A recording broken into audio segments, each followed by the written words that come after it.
Teacher talking sports, what it does, what it do, how we live in the NBA regular season is 6 short days away from beginning. In this video, I'm going to take a look at who I believe to be the 5 deepest teams, maybe the 5 teams with the best benches in my eyes, although I'm not necessarily certain that these starters listed on the depth chart will be the starters for the beginning of the season. So I'm going with the word deepest. These are the teams that have 8, 9, 10, 11 reliable pieces in their rotation that can all contribute in a positive fashion.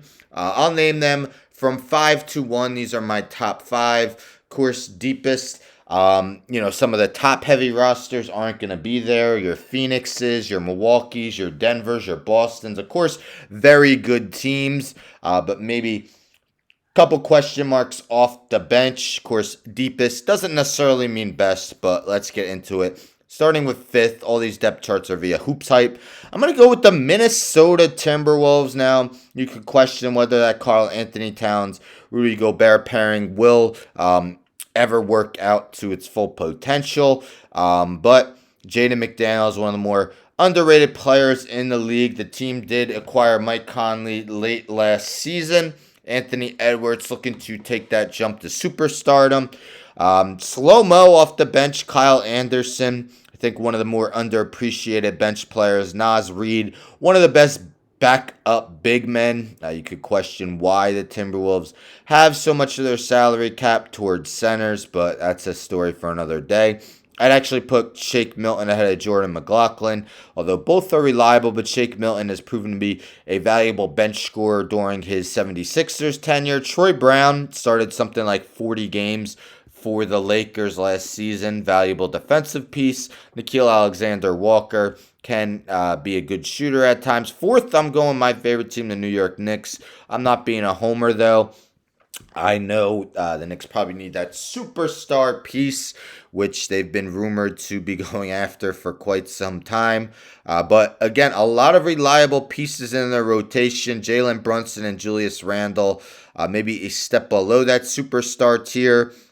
Brunson still looking to make his first All-Star team. Arguably could have made it this past season. Julius Randle, 2-time All-NBA, 2-time All-Star. We need to see it in the playoffs. So, Mitchell Robinson, arguably the best offensive rebounder in the game. And Isaiah Hartenstein, a very good offensive rebounder off the bench as well. Quentin Grimes looking to take a step forward. RJ Barrett, if he could shoot more efficient, will become that much more valuable. Emmanuel Quickley, last year's runner-up for 6th man of the year. Josh Hart, the season kind of turned around for the Knicks after they acquired him in a trade. And the team did sign Dante DiVincenzo from the Golden State Warriors. So they're a team that more goes 9 deep. Tom Thibodeau liked playing that 9-man rotation, and the team definitely improved once he did bring the rotation down to 9 players. But guys like Miles McBride can step in. Jericho Sims, Evan Fournier, can he dust himself off? We know he's not happy at the moment. 3rd, I'm going with the Golden State Warriors. It looks like, at least to start the season, CP3, Chris Paul will be starting in the backcourt with Steph Curry.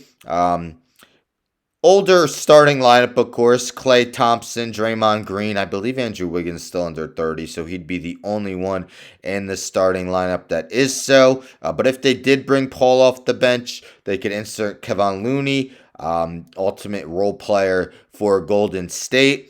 Jonathan Kuminga definitely should play a bigger role this season, has shown in spurts. I believe he's still just 21 years old. Maybe Moses Moody can begin showing what he could do. They have the Glove the second, Gary Payton the second, who they acquired back to the team via trade late last season. Dario Saric still a stretch 4, and Corey Joseph, who has been one of the better backup point guards in the NBA for the past 5 years. Rudy Gay, we'll see if he can make the roster.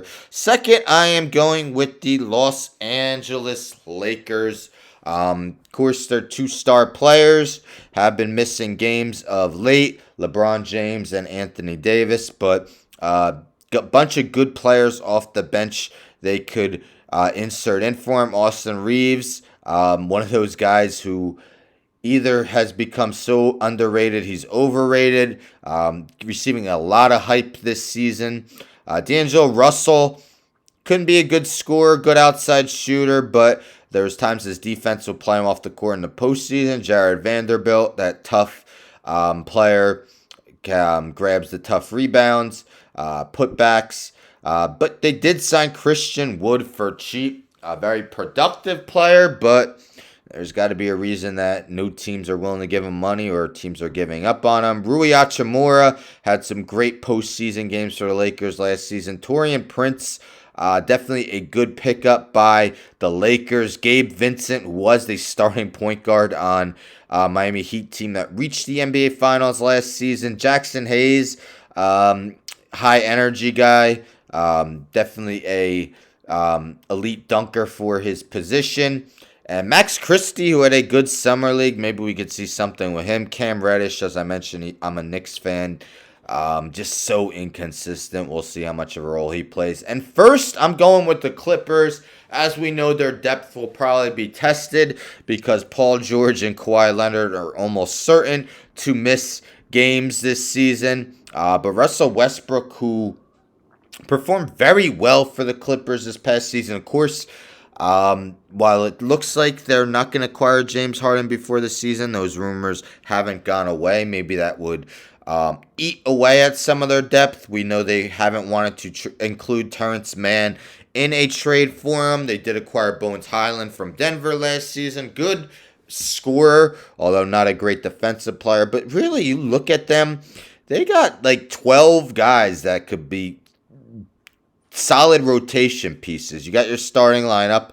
Zubac and Plumlee are a very good starting backup center combination. Marcus Morris slowing down a bit, but look at, Batum, Covington, Kenyon Martin Jr., definitely a guy who can put up numbers. Norman Powell, one of the best bench scorers in the league. Even Amir Coffey's had his moments, so I really like this depth. But as I mentioned, Paul George and Kawhi Leonard are almost certain to miss time.